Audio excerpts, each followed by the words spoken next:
Ah, le Japon. Une cuisine reconnue, à juste titre, mondialement, une géographie si particulière et unique en son genre, et une histoire conservant une part de mystère pour le monde occidental, font de lui une terre de fantasmes. Néanmoins, aussi brillant soit le pays du soleil levant, une part d'ombre règne, et aujourd'hui, cette part d'ombre s'appelle Futoshi Matsunaga.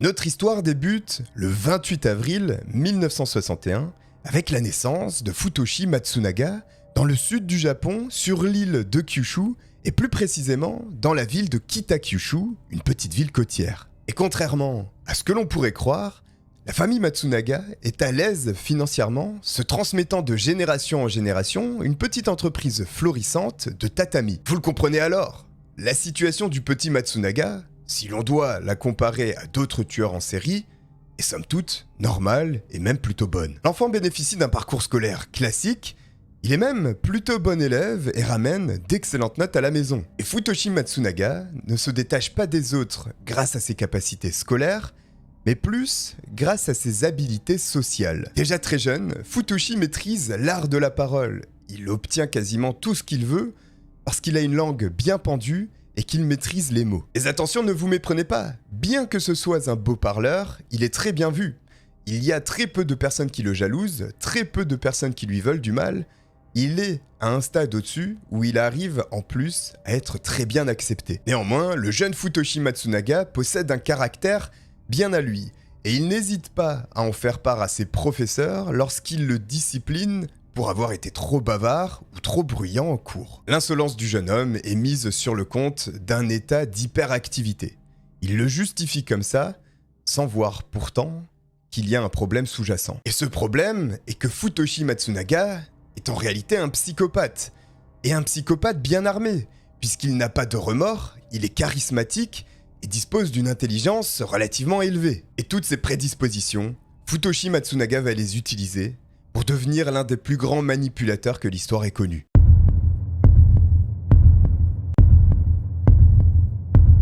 Mais à 17 ans, Futoshi devient de plus en plus difficile à contrôler pour ses parents.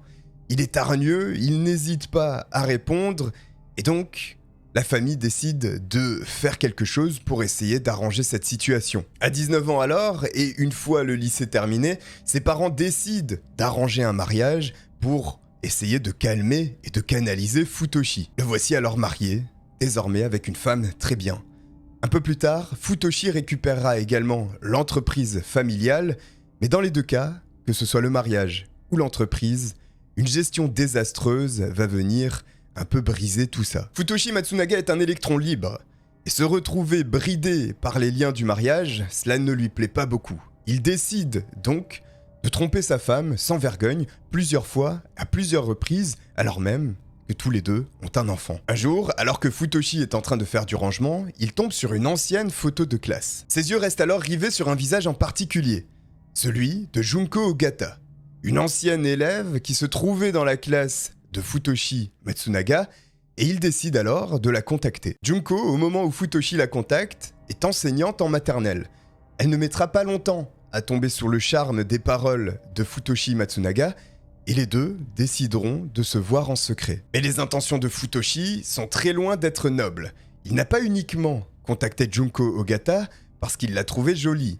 Il l'a également contactée parce qu'il savait pertinemment qu'elle faisait partie d'une famille importante de la préfecture de Fukuoka. Car oui, Futoshi aime l'argent, et il ferait n'importe quoi pour en obtenir le plus possible. Et cette grande famille de la préfecture de Fukuoka est la cible parfaite, puisque tôt ou tard, Junko Ogata finira bien par hériter d'une très belle somme. Et pour Junko, la rencontre avec Futoshi ne signifie pas qu'ils sont en couple définitivement tous les deux. Elle perçoit plus cette relation comme une forme d'union libre. Autrement dit, Junko ne se prive pas d'aller rencontrer d'autres hommes plusieurs fois, et ça ne plaît absolument pas à Futoshi. L'homme méprisable va donc mettre en œuvre ses pouvoirs de manipulation et les appliquer entièrement sur Junko. Au fur et à mesure que le temps passe, que les jours, les semaines, les mois s'écoulent, Futoshi va mettre de plus en plus sa main sur Junko, au point que la jeune femme sera totalement contrôlée, mentalement et physiquement, par le jeune homme. Elle qui était une fille joviale, heureuse, travailleuse, se transforme en une coquille vide. Et bien que les méthodes employées par Futoshi soient par moments réellement cruelles, Junko n'arrive pas à rompre le charme avec cet homme. Futoshi dispose à présent d'une telle emprise psychologique sur Junko qu'il arrive à lui intégrer dans la tête l'idée qu'ils vont se marier.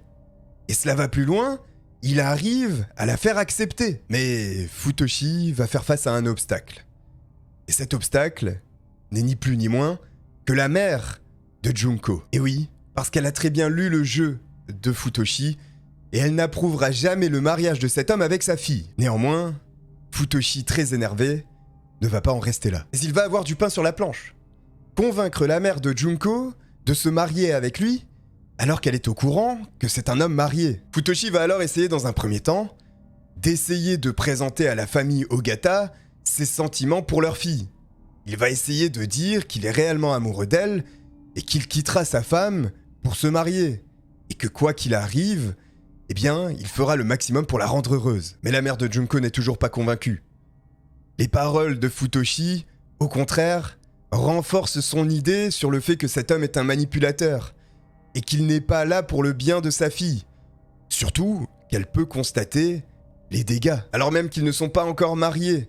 Rien que le fait de fréquenter Futoshi a rendu Junko complètement amorphe. Et ça, la mère de la jeune femme ne peut pas l'accepter et refuse, coûte que coûte, d'écouter un mot de plus de la part de Futoshi. Futoshi est alors coincé. Il ne peut pas convaincre la mère avec ses paroles uniquement. Il va alors faire une chose terrible. Futoshi va transmettre une adresse à la mère de Junko. Il va lui dire qu'il faut qu'ils parlent tous les deux de cette situation. La mère de Junko se rend à cette adresse, elle n'a pas peur de Futoshi et est prête, une nouvelle fois, à lui exprimer son refus pour qu'il le comprenne clairement. Simplement, Futoshi n'a pas décidé de parler cette fois-ci. Une fois que la mère de Junko est arrivée dans cette chambre d'hôtel, Futoshi a réalisé un acte horrible. La mère de Junko sera alors violée dans cette chambre d'hôtel. Futoshi commence à montrer son vrai visage, sa vraie nature, avec des actes d'une cruauté innommable. La mère de Junko, bien entendu, sera traumatisée à vie. Mais cela ne s'arrête pas là. Futoshi va réussir à convaincre Junko que sa famille la déteste. Il va réussir à lui faire couper les liens avec ses membres les plus proches. Futoshi n'a pas de limite. Il continue de manipuler n'importe qui. D'un point de vue d'un psychopathe, Futoshi vient de réaliser un coup de maître. Il a isolé totalement Junko de sa famille. Elle est totalement à sa portée. Il peut en faire ce qu'il veut. Au point que Junko va finalement le suivre de manière continue et vivre avec lui. En 1983, Futoshi décide de se lancer dans le business et il ouvre un petit magasin. Simplement, il y a beaucoup de réclamations de la part des clients qui considèrent que les produits vendus par le magasin de Futoshi sont de très mauvaise qualité. Il y a beaucoup de retours, beaucoup de personnes qui viennent râler. Bien sûr, vous l'avez compris, Futoshi n'est pas de nature à se laisser faire. Et il n'hésite pas à frapper des clients. Imaginez alors ce qu'il fait subir aux employés. Là encore, il n'hésite pas à les frapper, mais cela va plus loin. Futoshi n'hésite pas à les torturer, à les électrocuter. Bien entendu, et vous le comprenez, à force de traiter ses employés comme ça, la plupart s'en vont. Et le bruit court que dans cette entreprise, dans ce magasin, mieux vaut ne pas mettre les pieds. Mais ce n'est là qu'un détail pour Futoshi, parce qu'avec son magasin, au travers de différentes fraudes fiscales, chantage, malversations, il aura volé, en tout et pour tout, quasiment 1 million d'euros en 1992. Et une telle fraude dans les années 90, au Japon, ça ne passe pas inaperçu. Immédiatement, Futoshi et Junko sont placés sur la liste des personnes les plus recherchées du pays. À partir de ce moment-là, on peut penser que Futoshi va commencer à s'inquiéter. Mais ce n'est pas le cas. Futoshi est très loin d'être inquiet et d'avoir des remords sur ce qu'il a fait. Auparavant, dans le passé, il n'avait pas hésité à arnaquer des yakuza. Alors, les autorités du pays ne font absolument pas peur à Futoshi. D'autant plus que ce psychopathe, même s'il se faisait attraper, considérait qu'avec sa parole, son charisme et les capacités dont il a fait preuve jusque-là, serait capable de s'en sortir bien libre. Bien entendu, avec cet avis de recherche sur le dos, Futoshi et Junko ne peuvent pas rester dans les parages. Ils sont obligés d'être en cavale et de fuir. Et là, se pose un problème, l'argent. Enfin un problème. Lorsqu'on s'appelle Futoshi Matsunaga, trouver de l'argent n'est jamais réellement un problème. Il va alors, dans un premier temps, convaincre Junko de contacter sa famille et de lui réclamer cet argent dont ils ont besoin. Et cela va fonctionner. La famille Ogata va effectuer à peu près 63 virements pour un montant total de 100 000 euros. Mais cet argent ne suffit toujours pas à Futoshi. Futoshi, dans le nouvel immeuble qui sert de résidence à Junko et à lui-même, repère une femme assez séduisante. Vous l'avez compris, Futoshi va très rapidement entrer en contact avec elle.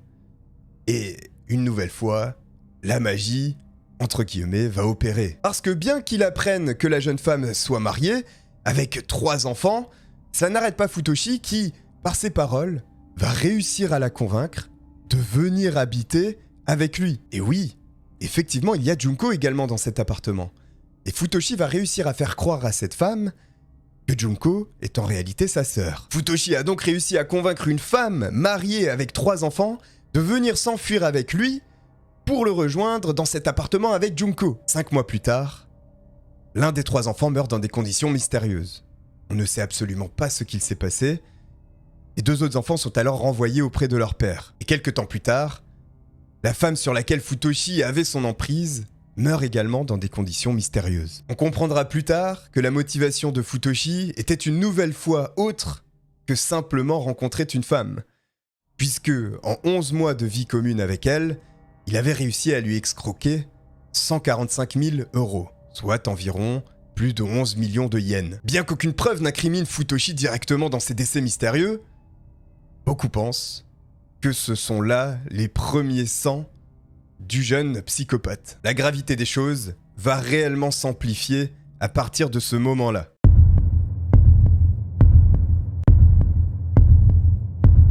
Alors qu'il était encore présent avec Junko, dans la ville de Kitakyushu, Futoshi va rencontrer un homme prénommé Kumio Toraya. Kumio Toraya est un agent immobilier âgé de 34 ans qui gagne très bien sa vie.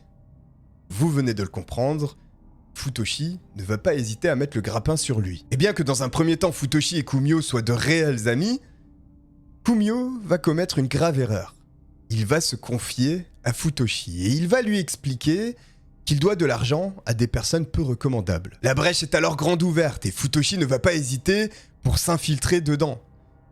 Kumio va alors subir un chantage massif de la part de Futoshi pour de l'argent bien entendu. Si Kumio ne fait pas exactement ce que Futoshi réclame, eh bien ce dernier n'hésitera pas à révéler son secret qui pourrait mettre en danger sa vie. Kumio n'a alors d'autre choix que d'accepter la requête de Futoshi, qui est de venir habiter chez eux dans leur appartement, avec, bien entendu, Kumio et sa fille. Le nom de la fille de Kumio étant resté secret pour des raisons de confidentialité, et ayant joué un rôle particulièrement important dans cette histoire, nous la surnommerons Tokumei. Kumio va subir un calvaire, il va être littéralement torturé par Futoshi, qui ne va pas hésiter à l'électrocuter. Et il va aller bien plus loin que ça. Il n'hésite pas à lui faire manger ses propres excréments, il n'hésite pas à le battre, à le mordre, à faire toutes sortes de choses innommables sur lui. En hiver par exemple, il n'hésite pas à enfermer Kumio et sa fille dans une salle de bain gelée et demande à Junko de les arroser avec de l'eau glacée. Et tout ça pour le propre amusement de Futoshi. Ils subissent des sévices absolument terribles. Pendant 2 ans, Kumio et sa fille ne sortiront absolument jamais de leur appartement. Et finalement, au bout de ces 2 années, après un ultime choc électrique, Kumio va rendre l'âme. Futoshi va alors convaincre Tokumei, la fille de Kumio, que la responsabilité de la mort de son père était la sienne. Et que puisque c'était de sa responsabilité, elle était en charge de nettoyer les restes de son père. Ils vont alors découper le cadavre de Kumio.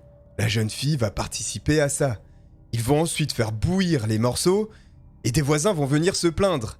Non seulement du bruit qu'une scie électrique est en train de faire, mais en plus de l'odeur nauséabonde qui se dégage de cet appartement. Néanmoins, les voisins ne signaleront jamais rien à la police, qui ne viendra jamais dans cet appartement pour découvrir l'horreur qui s'y déroule. Finalement, les restes de Kumio seront jetés à la mer par Junko et la fille de Kumio. Futoshi, Junko et Tokumei, la fille de Kumio, vont rester tous les 3 et vivre ensemble encore pendant 6 ans.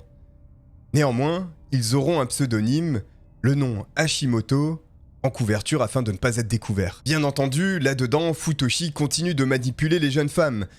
Mais Junko, elle, a l'autorisation de sortir de l'appartement par moment pour aller faire des courses et diverses choses. En revanche, Tokumei, elle, n'a jamais le droit de sortir de cet appartement, Futoshi se méfiant bien trop de cette fille et de ce qu'elle pourrait rapporter si elle quittait les lieux. À partir de ce moment-là, les choses normales vont reprendre leur cours. Enfin, les choses normales pour Futoshi, qui va une nouvelle fois mettre le grappin sur une femme qu'il va tenter d'escroquer. Il s'agit là en réalité d'une amie de Kumio, et il va lui faire croire qu'il est diplômé de la prestigieuse université de Kyoto. Et il va réussir une nouvelle fois par ses paroles et son charisme légendaire à la faire rentrer dans cet appartement et à l'escroquer d'à peu près 5 millions de yens, ce qui représente environ 30 000 euros. Mais cette fois-ci, cela ne va pas se passer comme d'habitude. Futoshi va trop loin une nouvelle fois en infligeant des tortures et des sévices absolument innommables, avec notamment ses électrocutions.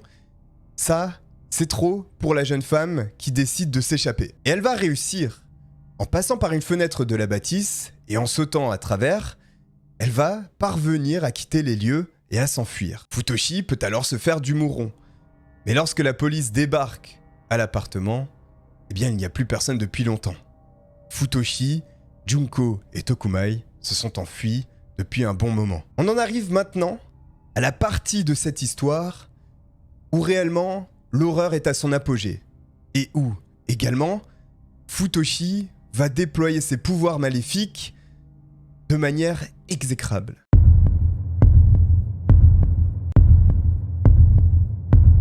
Après avoir dû fuir l'appartement de Kumio, Futoshi, Junko et Tokumei, eh bien, se retrouvent sans argent et surtout sans victime à escroquer. Alors à ce moment-là, les conditions commencent un peu à se dégrader. Futoshi va donc dire à Junko d'aller travailler pour ramener de l'argent. La jeune femme s'exécute alors et trouve un petit boulot dans un bar. Mais au fur et à mesure des jours qui passent, Junko commence à s'interroger et à se dire que Futoshi n'est peut-être pas si génial que ça. L'emprise de Futoshi serait-elle légèrement en train de vaciller? Eh bien très certainement, parce qu'un jour, Junko met plus de temps que d'habitude pour rentrer. Assez pour inquiéter Futoshi. À partir de ce moment-là, deux sentiments envahissent Futoshi. La peur, d'abord, parce que il craint qu'elle se rende à la police et que finalement elle le dénonce, et qu'il soit arrêté pour tous les crimes horribles qu'il a réalisés.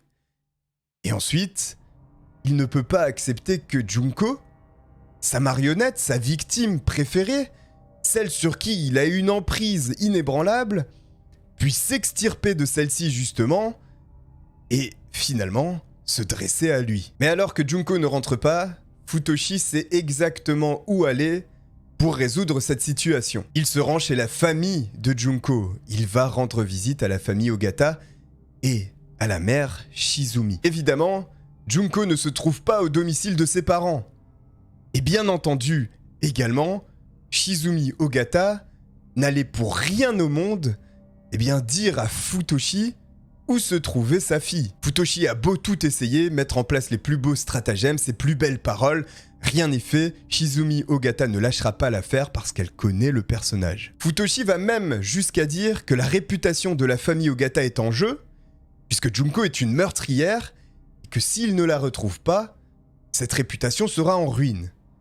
Et la réputation dans les familles japonaises est particulièrement cruciale. Et finalement, ce stratagème et cette pression de plus en plus forte sur la famille Ogata va fonctionner.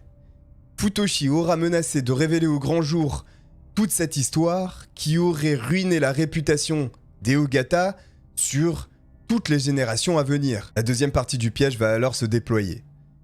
Futoshi va réclamer de l'argent à la famille Ogata qui va lui donner. Et ensuite, il va faire croire qu'il est décédé, allant même jusqu'à organiser de fausses funérailles. Le but étant de faire croire à Junko que le cauchemar s'était en allé avec la mort de Futoshi. Et cela va marcher. Un jour, Junko va se présenter au domicile de ses parents. Mais Junko n'est pas seule. Elle est accompagnée de Tokumei. Et lorsque la porte s'ouvre, le cauchemar va reprendre, puisque c'est Futoshi qui se trouve derrière. La famille Ogata va alors proposer 63 millions de yens à Futoshi, à condition qu'il les laisse tranquilles. Futoshi va accepter. Et vous connaissez le personnage, il va effectivement prendre l'argent, mais il ne les laissera jamais tranquilles. La famille Ogata retenue prisonnière est composée de Takashige Ogata, qui est le père de Junko, Shizumi Ogata, la mère de Junko, Rieko Ogata, la sœur de Junko, Kazuya Ogata, le mari de Rieko, qui est donc la sœur de Junko, Yuki Ogata, qui est le fils de Rieko, et Aya Ogata, la fille de Rieko, la sœur de Junko. Futoshi va alors déployer un système absolument terrible et cruel. Il va mettre en place un système de rang dans la famille. Et la personne qui occupe le rang le plus bas est celle qui va subir le plus de sévices, notamment en plus pour les autres. Futoshi a complètement lavé le cerveau de ses membres de la famille, qui à partir de ce moment-là, ne sont plus une famille. Il y a Futoshi qui est réellement le dictateur, et les membres de la famille qui, pour survivre, pour avoir ne serait-ce qu'un petit peu de confort supplémentaire, eh bien n'hésitent pas à balancer les autres membres de la famille lorsqu'il y a quelque chose qui ne correspond pas aux règles de Futoshi. Et ce système de rang dans la famille bouge sans cesse. Vous comprenez bien que Futoshi, en réalité, n'applique pas à la lettre et correctement les règles qu'il a établies. Un jour, s'il décide de torturer un tel ou un tel, il le fera. Et à partir de ce moment-là, vous êtes à sa merci. Mais bien entendu, ayant le cerveau complètement lavé, les membres de la famille ne s'en rendent pas compte. Et ils sont réellement traités d'une manière cruelle. Ils ont très peu de repas par jour. Et lorsqu'ils mangent, c'est au sol, sur du papier journal et notamment les restes de Futoshi. Les membres de la famille n'ont pas le droit de communiquer entre eux, ce qui est une règle évidente pour un psychopathe, afin qu'ils évitent de se réunir contre lui, et également les douches, les bains, et tout ce qui a trait finalement à l'hygiène, eh bien, est laissé quasiment de côté. Et tout ceci est un détail, lorsqu'on sait que ces personnes ont été torturées, ont été agressées sexuellement, et ont subi des choses qu'aucun être humain ne devrait subir. Mais alors qu'il a utilisé quasiment tout l'argent de la famille Ogata, eh bien, Futoshi n'a plus besoin d'eux. Mais il ne va pas les libérer. Au lieu de ça, il va décider de s'amuser un peu avec eux. Après avoir gardé la famille Ogata 5 mois en captivité, Futoshi décide qu'il est temps pour le père Tagashige, eh bien, de mourir. Et comme vous l'avez très certainement compris après ces longues minutes de vidéo, Futoshi n'est absolument pas le genre à se mouiller les mains. Il va alors donc charger Junko, la propre fille de Tagashige, de mettre fin à ses jours. Et elle va le faire par un système que Futoshi aura choisi, c'est-à-dire par électrocution. Et donc le 21 décembre 1997, Tagashige est tué par sa propre fille Junko, à coup d'électrocution. Bien entendu, tous ces événements qui se déroulent dans l'appartement, eh bien peuvent faire basculer dans la folie n'importe quel homme. Ou femme d'ailleurs, et c'est le cas de la mère Shizumi Ogata. Elle est en proie à de réels chocs post-traumatiques après avoir vu un meurtre se dérouler sous ses yeux, et donc elle devient littéralement folle. Elle entend des voix, elle parle, et ça commence réellement à agacer Futoshi. Futoshi va alors charger Rieko, la sœur de Junko, et son mari Kazuya, de mettre fin au jour de la vieille dame. Précisons qu'entre-temps, Rieko et Kazuya étaient devenus de grands admirateurs de Futoshi. Celui-ci avait réussi à exercer son pouvoir de manière particulièrement efficace sur eux. Et pendant que l'un maintient la mère sur le sol, l'autre est chargé de l'étrangler et de terminer la vie de la mère Shizumi Ogata de cette façon. Rieko, la sœur de Junko, va connaître le même sort que sa mère Shizumi. Sauf que cette fois-ci, son mari va la maintenir au sol pendant que sa propre fille, Aya, va l'étrangler et la tuer de cette manière. Les événements dans la propriété sont de plus en plus horribles. Et cette fois-ci, c'est au tour de Kazuya de subir un sort particulièrement terrible. Il ne sera pas étranglé, contrairement aux deux autres victimes. Lui sera enfermé dans la salle de bain et il le sera définitivement. Il finira donc par mourir de faim. Enfin, Futoshi finira son œuvre diabolique avec le meurtre d'Aya, la fille de Rieko et de Kayusa, qui sera elle étranglée par Tokumai, et la fin de la famille Ogata se fera de cette manière. Une nouvelle fois, tout comme pour se débarrasser du corps de Kumio, le père de Tokumai, eh bien, Futoshi, Junko et Tokumai vont entreprendre le même procédé, c'est-à-dire qu'ils vont démembrer les cadavres et les faire bouillir dans des marmites. Les restes seront une nouvelle fois déversés dans la mer, et cette fois-ci également dans des toilettes publiques. Pendant longtemps, la disparition de la famille Ogata n'a inquiété personne et n'a même pas été remarquée. Futoshi va s'en tirer à bon compte pendant très longtemps. Il sera toujours accompagné de Junko et Tokumai, qui sont, ses deux victimes, et il va sillonner le pays, toujours à la recherche de personnes à escroquer afin de leur soustraire de l'argent. Mais en 2002, Tokumai va réussir à s'échapper pour la première fois. Malheureusement, très rapidement, Futoshi va partir à sa recherche et va la rattraper. La sentence sera réellement terrible, et le mot n'est pas assez fort pour définir ce que Tokumai a subi. Alors que Futoshi sera en train de l'électrocuter, Junko, elle, lui retirera un après l'autre chaque ongle des doigts de pied. C'en est réellement trop pour Tokumai, qui va continuer à subir des sévices pendant plusieurs mois. Mais une nouvelle fois, elle va tenter de s'enfuir, et ça va marcher. Elle va réussir à quitter l'endroit où se trouvent Junko et Futoshi pour rejoindre le poste de police le plus proche possible. La jeune fille a alors 17 ans lorsqu'elle s'échappe.